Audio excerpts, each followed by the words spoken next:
So first up, we're going to South Florida. Breach, are you wearing Tanner? Where the Dolphins dropped a 70-burger on the Broncos. By the way, Breach, that's only the fourth time in NFL history that a team has scored 70, and you have to go back to 1966 to find out the last time it happened. The Dolphins, meanwhile, are 3-0, in large part because Tua has been healthy. When he's healthy, he has been dealing. So think about it after how last year played out for him with all the concussions. This year around, he's been hit 5 times in 3 games. That's it, 1 sack. Real quick, funny you mentioned last year, Wilson, because through 3 weeks this year, his stats are the same exact as through 3 weeks last year. That's wild. Of 101 completions, attempts, 8 touchdowns, 2 interceptions, exact same. 3-0 this year, 3-0 last year. Somehow, even with a 70-point game, Tua is the same guy. That's pretty crazy. Is not getting hit. And he's not getting hit because it feels like that last year. You don't even remember the first 3 games because of the concussions. And Brinson, let me set you up and we'll get right to it here. Here's my big takeaway. Tua is the best quarterback in the NFL. This is the best offense in the NFL. Mike McDaniel, the second-year head coach, is the best play caller in the NFL. So, Brinson, I'll ask you first if you agree with that. And the follow-up will be the same question I asked you 2 weeks ago. Is Tua worth that $55 million a year plus money? Okay, so a couple of answers to your couple of questions. One, I think the difference too is like last year they beat the Patriots 20-7, beat the Ravens 42-38, and then beat the Bills 21-19. It feels like to me that Tua is in much greater, and those are pretty good defenses too last year, by the way. Feels like to me that Tua is in much greater control of this offense this year, and that everybody in year 2 of Mike McDaniel is much more comfortable, which makes total sense. Like, we gave Mike McDaniel a ton of credit last year because he is cool little hipster dude, comes in, takes over the team, runs it really well. They had these issues with the concussion stuff, but like by and large, like a really, really successful first year for Mike McDaniel. He handles the media well. He handles the players well. He his coaches, he's just everything really well. Like you get the sense he's going to be a really good coach for a really long time. Now that can change, but I would be surprised if it did. I just feel like much more impressed by the way that Tua's performed in these first 3 weeks this season than last season. Like if you had said, his stats are exactly the same through 3 weeks. Do you believe that? I would have said no. His stats can't be as good as they were because he just scored 70 points. They did win in week 2 last year by coming back, just like they did this year when they came back against the Chargers. They've been in a shootout, but they played some decent teams. And I would say that Tua is not the best quarterback in the NFL right now, but I would say that if you were doing a post week 3 MVP poll, that Tua would be the number 1 pick to be the MVP right now as it stands. What does MVP stand for? Most valuable player. That doesn't mean he's the best quarterback. Sort of does. Okay, so you want to take Tua over Patrick Mahomes? That's what you're saying. Through 3 weeks, he has been absolutely dealing. I'm just saying that he's not the best. The best quarterback is something different to me. That's why we're talking about it. Reach. Well, I was just going to say, as crazy as Brinson sounded, because it did sound like he contradicted himself, I actually agree with him that if you mix everything we've said together, I think, Wilson, you said Mike McDaniel is the best play caller. Brinson said that right now, through 3 weeks, Tua looks like the best quarterback, but that doesn't mean he is the best. If you're building a franchise and you're having a draft tomorrow, you're not taking Tua over Patrick Mahomes.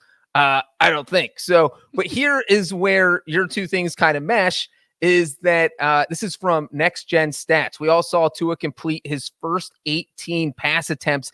It is that Mike McDaniel is putting in these high percentage situations where his average completion probability, according to Next Gen Stats, when he started off going 18-18, was 80.8%.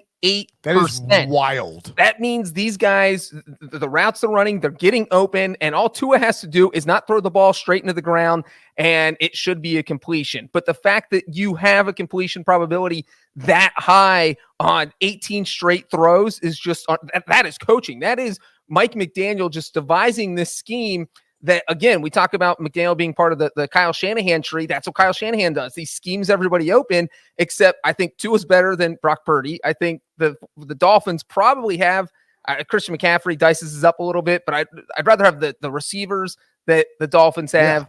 And then, you can argue about running back, but it's just crazy what Mike McDaniel's done. Well, I mean, so I think when you look at what the Dolphins are right now as a team, and somebody in the chat saying I look crazy, it's because my son sliced up my nose last night while we were wrestling around the house. Yeah. I know, yeah, it's pretty You bad. should see the other guy. Yeah, I know, yeah, he's grounded. 9. He's grounded in his room.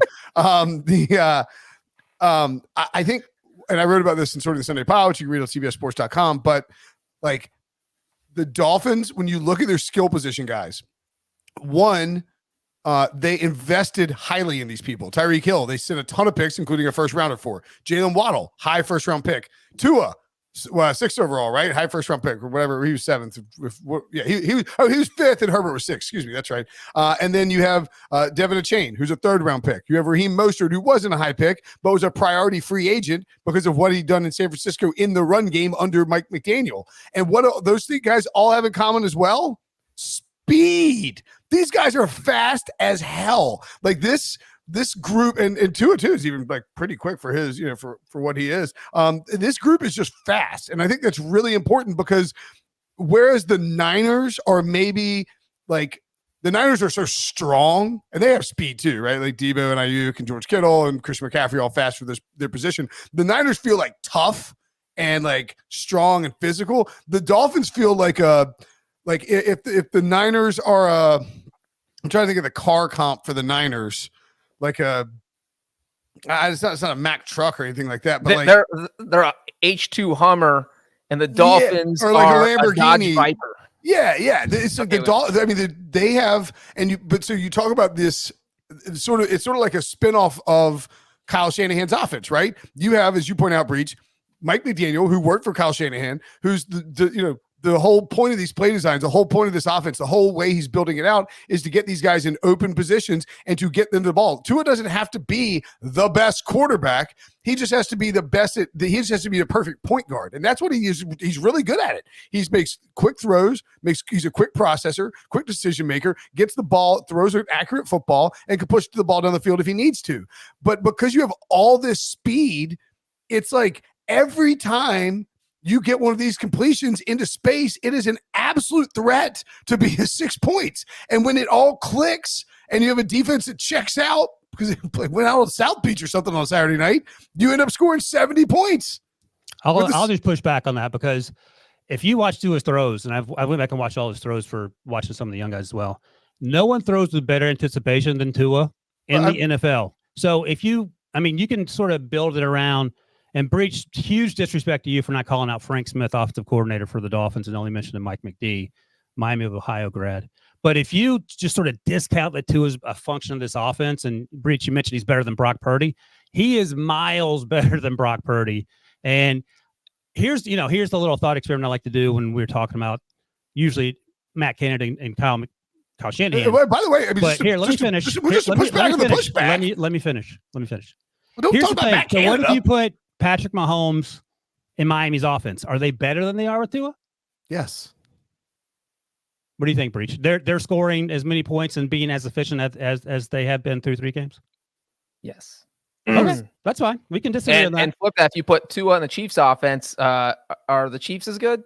I don't think so. Well, there's no one throwing with better anticipation than Tua. I mean, you can go back and watch some of those throws. Now today, guys were running wide ass open, so that I would ask you to go look at the first. But what I'm saying is not taking away from Tua's anticipation or his intelligence as a quarterback. I'm saying the same thing you are. Like he understands the offense, he anticipates where guys are going to be, and he's putting the ball in great placement exactly where they needed to be. So like. You talk about George Kittle on Thursday night was talking about how the 49ers in the offseason, they study yak tape. Like they just pull tape of guys who've already caught the ball. And how do can you stem up? Can you get vertical? Can you pick up those extra yards? Well, a big part of that is the quarterback delivering the ball in a position where you can easily and quickly receive the ball, turn up field, and start to get vertical and pick up those extra yards after catch. And I think Tua does a fabulous job about that. When I say the point guard and the distribution and the timing and all that, I mean, like all of that is anticipation. Like it's not a knock on him. I'm taking Mahomes, Josh Allen, and a healthy Joe Burrow over Tua. All right, Breach, let me ask you this. 10 out of 10. Is Tua, two-part question. Brinson didn't answer the second part of my other question. Two-part question to you. Is Tua and we're going to move on in a second. Is Tua the best quarterback in that draft class? That includes Joe Burrow and Justin Herbert. And are you paying him $55 million plus a year? Oh, Wilson. The answer to the question with Joe Burrow and Justin Herbert, obviously, I'm going to say no. It's not even fair to ask me. Maybe Tua can get to a Super Bowl before we put him in Does he have the to win same it? conversation as Joe Burrow. No, I don't think he has to win it, but I think if you're the Dolphins, all you want to see this season is Tua make it through all 17 games. Fair if enough. he makes it through all 17 games, then you give him the contract. It's that simple. We're only in week 3. Last year in week 3, they were also 3-0. They didn't make the playoffs. We were crowning the Dolphins last year. And granted, it's a lot more exciting to crown a team after they score 70 points because that is absolutely bonkers. But again, 3-0 last year. Let's see if week 4 was actually the game, I think, a Thursday night against the Bengals where Tua got injured. So it's just, let's get through week 5, 6, 7, 8, 9, 10. There are a lot of games left. There are 14 games left for Miami. And if Tua does make it through healthy and the Dolphins are looking this good, they don't have to score 70 every week. It's okay if they only score 50. But yeah, if he starts all 17 games, I'm absolutely giving him the $55 million a year contract. Because week 1, you were less certain. Brinson, are you coming around on Brinson? Yeah. I mean, look, I was right about. I read about that too. I mean, I don't think it's a matter of, again, it's not a matter of can Tua play well enough to deserve the contract? Sure. I mean, I would have thought that last year for most of the year. It's just purely a matter of if you give this guy this big contract, let's say you give him let's say you gave him this contract because as Breach pointed out, he has the exact same stats as last year as this year. Let's say you gave him, I guess you couldn't have given the contract last year, but you get the point. If you give him the contract right now, and then the concussion thing happened again, you would have severe buyer's remorse about the contract. And that's all it is. Like having a calf injury.